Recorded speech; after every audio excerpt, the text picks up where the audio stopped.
Today has got to be the best day of your anime life. We've got teenage Gojo dealing with a few hiccups in the execution of his top-notch moves, Toji stealing the spotlight as the ultimate bad luck villain, and Grumpy Geto dropping bombshells about why he went rogue. All the amazing clips and visuals we're using are in good hands. Deep bow, and much respect to their original creators. Quick heads up, curses are lurking everywhere, and so are spoilers, so say your Hail Marys and buckle up tight for this epic anime journey. Let's go. Alright, so Geto and Gojo are on this wild mission to save Rico, the 14-year-old star plasma vessel. It's like they're diving into the madness faster than a potion explosion in Sape's class. Now, Rico isn't your average young teen. She's on the express lane to becoming the puppeteer's favorite doll for Master Tengen, the big shot pulling all the magical strings in the Jujutsu world. Tengen-sama is like the ultimate guardian of the school, holding so much power that he's the magical battery for all the sorcerers and their antics. He's chilling in the school's depths, doing his silent superhero thing. But there's a plot twist though. Every 500 years, he's due for a super glow-up unless he merges with a human. They're desperately trying to prevent his evolution because if he upgrades, he's no longer Tengen-sama. Instead, he could turn into their biggest supernatural headache. Oh shit! Oh shit! But finding the right human is like searching for a magical needle in a haystack. A human merging with him has to be a compatible vessel, or it's game over. Think of it like Yuji and Sukuna. If the match isn't perfect, someone's toast. Alrighty, so the episode starts with Geto Sukuru chilling like a villain, sipping freshly brewed tea, relaxing and having a grand old time while some poor dude is practically begging for a lifeline. Geto's got this one-of-a-kind style for taking out his enemies. I mean, just check out how he plays Puppet Master with curses, making them slobber all over the poor guy, all while he's acting like he's blind to the whole thing. This guy, a card-carrying member of Curse Group Q, thought he could play games with Suguru. Oh, sweet summer child, he had no clue what he was stepping into. Suguru, with his cool as ice demeanor, wasn't bothered at all until this fella decided to throw shade at a Jujutsu student. He confidently declared about how his big shot buyer was going to school those snooty sorcerer kids.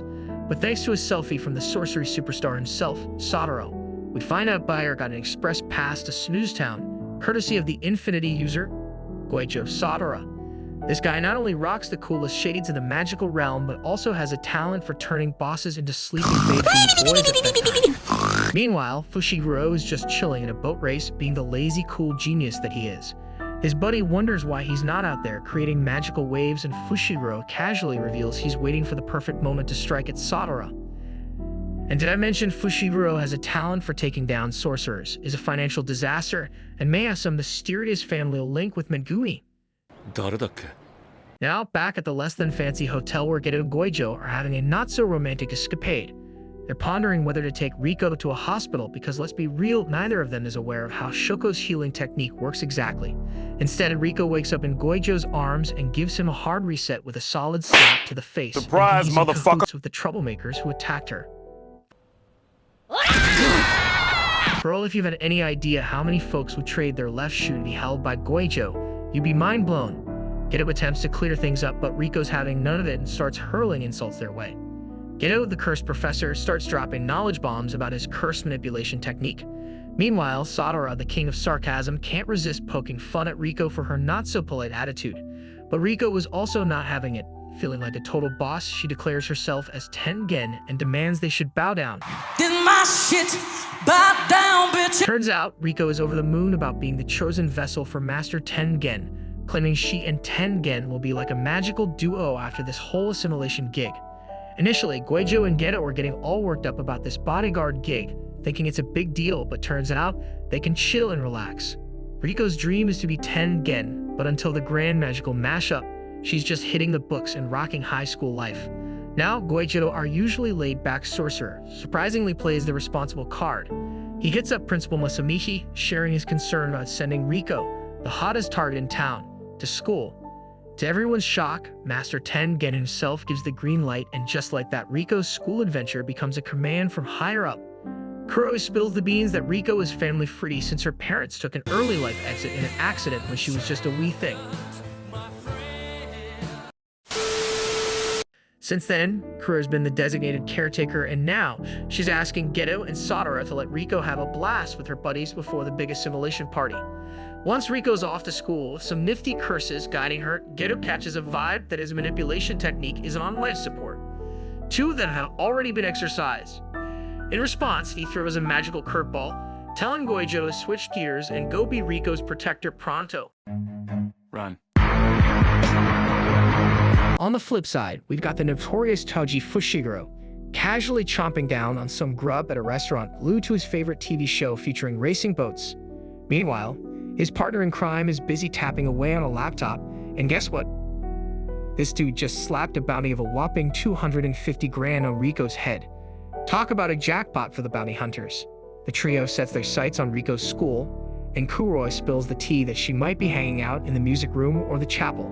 Sadara heads chapel ward, Kuroi takes the music room, and Geto explores the other empty nooks. Meanwhile, Fushiguro is deep in a phone convo with his pal, spilling the beans on his master plan. Turns out, the Star religious group has forked over a cool 30 million yen for Riko's bounty. But if Riko bites the magical dust, that fat deposit disappears, leaving Fushiguro with empty pockets. Fushiguro spills the beans that no one can touch the Star plasma vessel if Sadara is in the vicinity, thanks to his insane powers. Fushiguro isn't even sure if he's up for the challenge of taking down Sadara. That's why he's been involving other organizations like the Curse Group Q and the Time Vessel Association to wear down Gojo. Hence the bombshell that he's keeping the bounty on Riko's head hanging for a solid 47 hours. Meanwhile, in Geto's world, he unexpectedly bumps into a rival, setting the stage for a wild, brain-twisting showdown. Get ready for a quick trip down the memory rabbit hole as we get a sneak peek into the enemy's past. Geto then casually shows his opponent the exit door and throws in a question about where his loyalties lie. The whole scene takes a chill turn, and I've got to admit the background music hits you right in the feels. Emotional damage! Sadara waltzes into the chapel and discovers Riko and her pals hanging out. These friends of hers go bonkers over Sadara's good looks, and he's shamelessly soaking up all the attention. And Gojo is totally on board with the whole fangirl situation. The instructor, trying to keep the chaos in check, tells the girls to simmer down, but sneaks Sadara her phone number on the sly.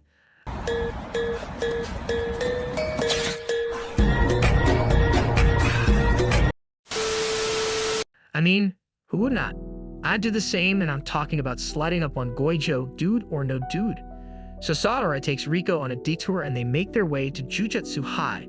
Meanwhile, Kuroi stumbles upon yet another troublemaker, and with a little assist from Geto, they give him a taste of defeat.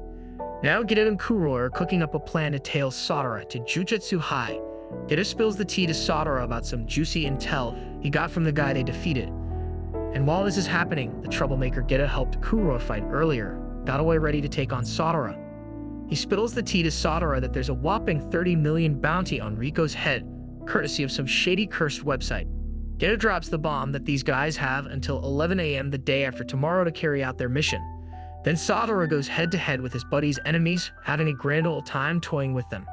After flaunting some moves and totally flopping at his technique, the episode wraps up with Riko dropping the bomb that someone nabbed Kuroi. Honestly, it's a bit refreshing that Sadara messed up the red technique. I was starting to feel exhausted by how unbelievably flawless Gojo is.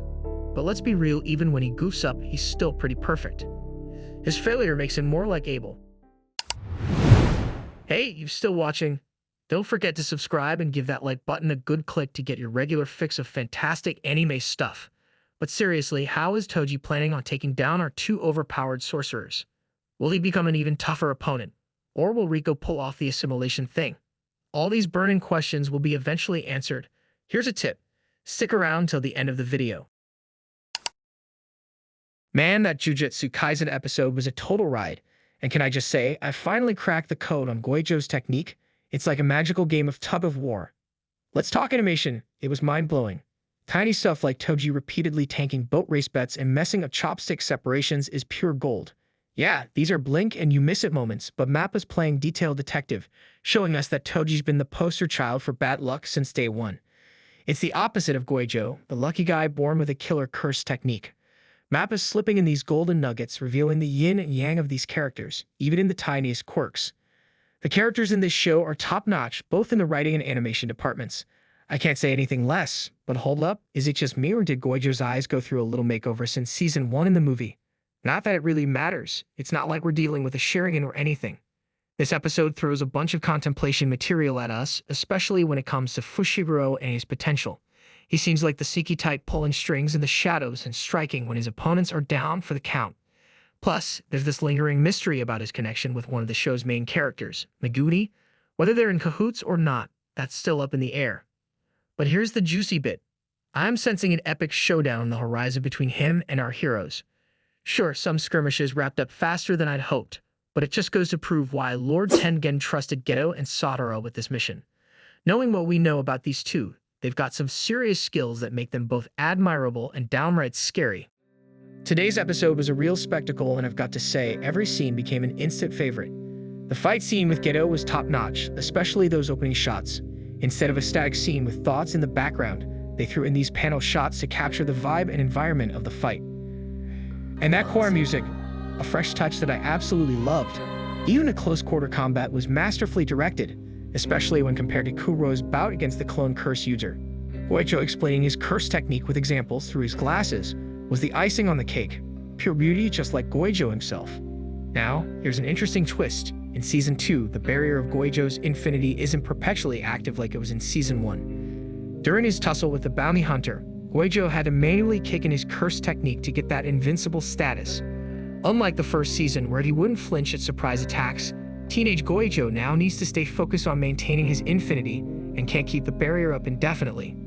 If Gojo gets caught off guard, there's nothing to stop attackers or weapons from reaching him. Riko proved this when she landed a slap on his cheek right after waking up. In that moment, Gojo thought he was safe with allies around, but Riko's slap showed that surprises can actually touch him at this stage in his journey. But hey, I want to know what's bubbling in your brain. Ready to dive deeper into the action? Which clashes are you eagerly anticipating, especially those featuring Gojo and Fushiguro? Any plot twists like unexpected alliances or sneaky betrayals on your radar? And what's your take on Riko's fate? Any wild guesses about which turn this tale will take, especially with that fat bounty on her head?